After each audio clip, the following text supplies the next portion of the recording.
सवालात जवाबात का सिलसिला जारी करते हैं।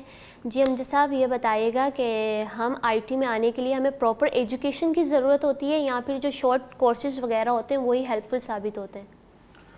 देखें, एक चीज़ हमें समझनी पड़ेगी कि इसमें हम जितने भी एजुकेशनल इंस्टीट्यूट हैं उनको इस चीज़ को समझना पड़ेगा कि हम प्रैक्टिकल और बुकिश के बीच में अच्छा खासा गैप है।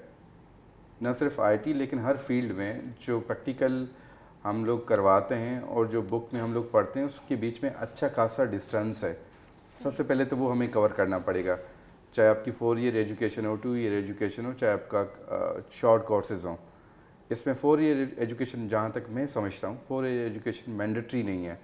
ऐसे भी हमारे पास बच्चियाँ आते हैं जो 2 महीने, 4 महीने, 6 महीने के शॉर्ट कोर्सेज करके काम पे लग जाते हैं और अच्छी अर्निंग कर लेते हैं।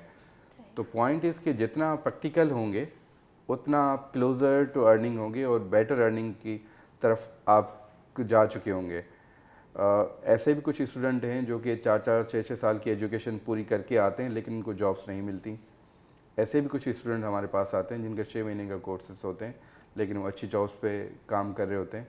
पॉइंट इस कि जितना आप प्रैक्टिकल होंगे, जितना आप स्किलफुल होंगे, उतना आपके लिए अच्छा है। और मैं पर्सनल मेरा ओपिनियन है कि शायद ये टाइम स्पेशली आईटी में कि एब्सलीट होने वाला है कि आपकी 4 साल की डिग्री, 6 साल की डिग्री उसके बाद आप करके आप फिर मार्केट में उतरते हैं। शायद ये वो टाइम नहीं है।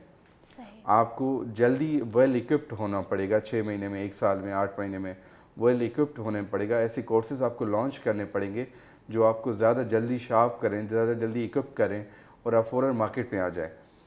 इस टाइम गेम विनर वो है जो जितनी जल्दी मार्केट में आता है।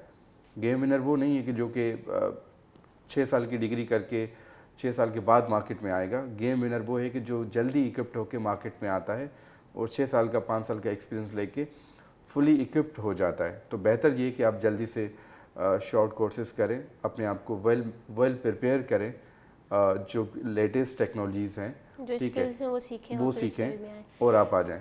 जी आप मुझे ये बताइएगा कि हम मीडिया वाले हैं तो मतलब मीडिया स्टूडेंट्स जो होते हैं कि वो इस फील्ड में कैसे आ सकते हैं, वो कैसे काम कर सकते हैं इस फील्ड में? देखें, मीडिया वालों के लिए ऑप्शंस अच्छे खासे हो सकते हैं। सबसे पहले ये कि आप डिजिटल मार्केटिंग से अपना एक ब्रांड बना सकते हैं। देखें, इस टाइम जो भी बिज़नेस होगा उसको मार्केटिंग चाहिए होती है, ठीक है। तो आप एक यूट्यूब चैनल बना सकते हैं, आप डिजिटल मार्केटिंग का एक ब्रांड बना सकते हैं, आप गूगल एडसन के थ्रू आप कर सकते हैं। बाकी काफ़ी सारे प्लेटफॉर्म्स हैं जहाँ पे आप एक अपना स्टार्टअप बना के चीज़ों को प्रमोट कर सकते हैं। पॉइंट ऐसा नहीं है कि आप डे 1 पे ही सक्सेसफुल हो जाएंगे। पॉइंट ये है कि आप जितनी जल्दी मार्केट में इन होंगे उतनी जल्दी आप जो चेक लाइन है उसको आप क्रॉस करेंगे। तो start with digital marketing, start with YouTube, start with Google AdSense और आहिस्ता आहिस्ता देखें हर जो भी ब्रांड हो ना, जो भी बिज़नेस हो, उसको मार्केटिंग चाहिए होती है। आप बेहतर रेट्स में, अच्छी क्वालिटी में मार्केटिंग उनके साथ करें। और होता क्या है कि आप अपने क्लाइंट के साथ, जैसे आपका क्लाइंट ग्रो करता है उसके साथ आप भी ग्रो करते हो। आज आपके क्लाइंट की वॉलेट साइज़ 1 लाख रुपए है, 1 साल के बाद उसका वॉलेट साइज़ जो है 5 लाख का हो जाएगा और आप भी ग्रो कर जाओगे। तो कुछ ऐसे अच्छे क्लाइंट देखें, आपकी कंपनी या मेरी कंपनी या किसी और की कंपनी चलाने के लिए हमें कोई लाखों करोड़ों लोग नहीं चाहिए होते। हमें अपने पोर्टफोलियो को मेंटेन करने के लिए 10-20 अच्छे क्लाइंट चाहिए होते हैं जिनको रेगुलर हम लोग सर्विसेज दे रहे होते हैं। रेगुलर वो भी ग्रो कर रहे होते हैं, रेगुलर हम भी ग्रो कर रहे होते हैं। तो पॉइंट हमें ये समझना है कि हमें ज़्यादा वॉल्यूम को अट्रैक्ट नहीं करना, हमने ज़्यादा वॉल्यूम को फ़िल्टर करके अच्छे क्लाइंट को हमने प्रायोरिटाइज़ करके अपने पोर्टफोलियो में ऐड करना है और उसको सस्टेन करना है। तो आप मुझे ये बताएगा हमारी जो पाकिस्तानी इंडस्ट्री है वो किस तरफ जा रही है, कितने बिलियन डॉलर्स का बिजनेस कर रही है? देखें, अच्छा साइन ये है कि हमारा जो डाइवर्जन है वो आईटी की तरफ लोगों को अवेयरनेस आ गई है। ये एक अच्छा पॉजिटिव साइन है। जो कि थोड़ा सा ग्रे साइड है वो अगर हम पड़ोस को देखें, फ़िलिपीन को देखें, इंडिया को देखें, बाकी कंट्रीज़ को देखें, तो उनसे हम बहुत पीछे हैं। पीछे नहीं, बहुत ज़्यादा पीछे हैं। अगर हम इंडिया की बात कर लेते हैं, देखिए इंडिया की मैं बात इसलिए कर लेता हूँ, हम दोनों की जो हम इंडिया और पाकिस्तान का जो बर्थ ईयर है वो सेम है, हम लोगों की एग्जिस्टेंस सेम है। तो इसी वजह से, और इंडिया की पॉपुलेशन या इंडिया का जो आवाम है और हमारा आवाम तकरीबन एक ही जैसा, एक ही कल्चर पाया जाता है। इंडिया की आईटी इंडस्ट्री इस टाइम $200 बिलियन को टच कर रही है। और हमारी आईटी इंडस्ट्री का इस जून का जो क्लोजिंग नंबर्स हैं, जो एक्सपेक्टेड क्लोजिंग नंबर्स हैं, वो $2.7 बिलियन हैं। अब आप अंदाज़ा लगा लें कि ये डिस्टेंस कितना बड़ा है, ये गैप कितना बड़ा है, $200 बिलियन प्लस 2.7 2.5 बिलियन डॉलर। मतलब हम पीछे नहीं हैं, बहुत ज़्यादा पीछे हैं, बहुत पीछे। लेकिन अच्छा साइन ये है कि अवेयरनेस आ गई है। इसके लिए हमें वेल प्रिपेयर होना पड़ेगा, चीज़ें हमें बनानी पड़ेंगी। हमारे पास अच्छे रिसोर्सेज हैं, हमारे पास अच्छी पॉपुलेशन है, लेकिन उसको आपको ऐसा नहीं होगा कि एक दिन में आप इंडिया को या फिलिपीन को या श्रीलंका को या बांग्लादेश को बीट कर सकते हैं, ऐसा नहीं होगा। इसके लिए पूरा आपको साइकिल चलाना पड़ेगा 10-20 साल का।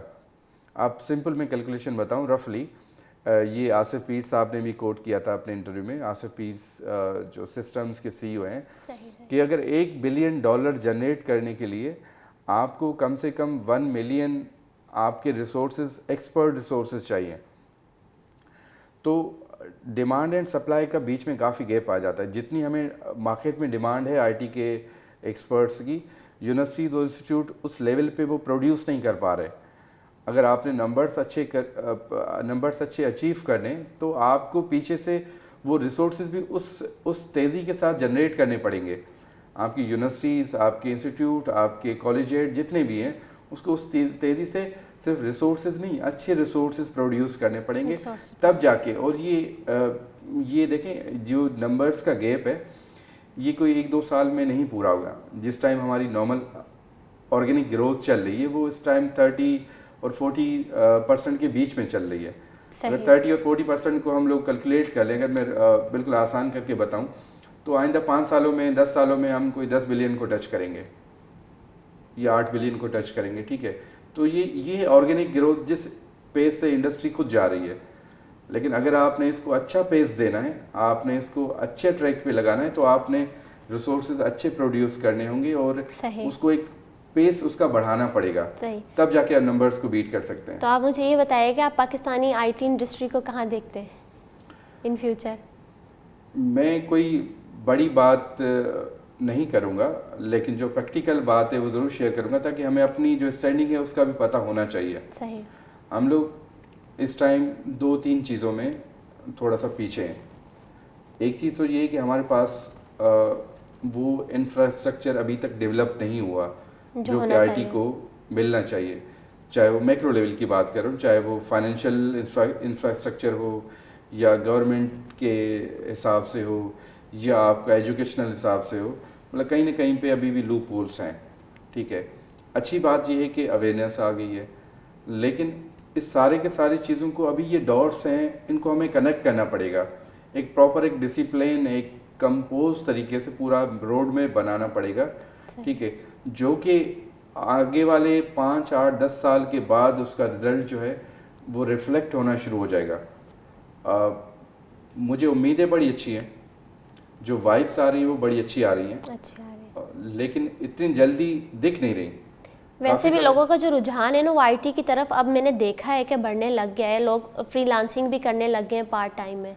और कुछ लोग आईटी में और ई कॉमर्स में, जिन लोगों ने हमारी इंडस्ट्री को थोड़ा सा क्या कहना चाहिए रिवॉल्यूशन की तरफ लेके गए हैं, मैं प्राउड फील करता हूँ उनका नाम लेने में भी। उसमें सनी अली हैं, रेहान अल्लाह वाला हैं, आज़ाद चाय वाला हैं, ठीक है, शाम सरवर साहब हैं, या साकिब अज़हर हैं, इनेबलर्स वाले। ये लोग काफ़ी चेंज लेके गए। इन लोगों ने लोगों को मोटिवेट किया, इन लोगों ने एक अच्छे वॉल्यूम को मेंटली प्रिपेयर किया है, इन लोगों ने लोगों में अवेयरनेस तो क्रिएट कर दी है, लेकिन अवेयरनेस होना और उसको एग्जीक्यूट करना, उसका आउटकम निकालना, उसमें थोड़ा सा भी टाइम लगेगा। तो अवेयरनेस तो लोगों में आ गई, ये तो चीज़ हमें पता चल गया कि नहीं, लोग अवेयर तो हो गए कि ये इंडस्ट्री ऐसी है कि जो कि आपको अच्छा रिटर्न दे सकती है। अब उसको एग्जीक्यूट करने में, उसके नंबर्स को गेज करने में या उसका आउटकम लेने में आपको थोड़ा सा टाइम लगेगा। फ्यूचर बहुत अच्छा है, फ्यूचर बहुत ही अच्छा है, क्योंकि ये वाहिद ऐसी इंडस्ट्री है आपकी।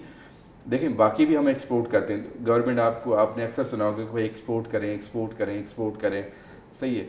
बाकी जितनी भी हम एक्सपोर्ट करते हैं, उसका रॉ मटेरियल, उसकी बाकी चीज़ें जो हैं 30-40%, 50% हम इंपोर्ट ही करते हैं, ठीक है। फिर वो सारी चीज़ें मिक्स करके मैन्युफैक्चर करके फिर एक्सपोर्ट करते हैं। आईटी की वाहिद ऐसी इंडस्ट्री है जिसमें अप्रॉक्स हम 90% प्योर सर्विस एक्सपोर्ट करते हैं, हमें कुछ भी नहीं देना पड़ता। 5% ऐसी चीज़ें हैं, हार्डवेयर सिस्टम्स हैं या कुछ सर्विसेज हैं जो कि हम इंपोर्ट करते हैं या बाय आउट करते हैं। बाकी की 95% हम प्योर नेट सर्विसेज जो हैं वो एक्सपोर्ट कर रहे होते हैं। इसमें हमें कुछ लेना देना नहीं पड़ता, कुछ भी नहीं लेना पड़ता। तो ये ऐसी इंडस्ट्री है जो कि हमारी बाकी इंडस्ट्रीज़ को बीट कर सकती है, बाकी इंडस्ट्रीज़ को या कंट्री की इकोनॉमी में अच्छा वैल्यू एड कर सकती है। जैसे हमारे टेक्सटाइल है या बाकी इंडस्ट्रीज़ हैं, उसमें भी देखें कि काफ़ी सारी चीज़ें मैनुअल हैं, काफ़ी सारे प्रॉब्लम्स हैं, उसमें काफ़ी सारी चीज़ें हैं। लेकिन आईटी एक ऐसी इंडस्ट्री है कि जो कि सारे के सारे आपके जो इकोनॉमी के गैप्स हैं उसको फिल आउट कर सकती है बड़े अच्छे तरीके से। सही जी। नाज़रीन, गुफ्तगू का सिलसिला जारी रखेंगे, लेकिन यहाँ वक्त हुआ है एक ब्रेक का, हमारे साथ रहिए।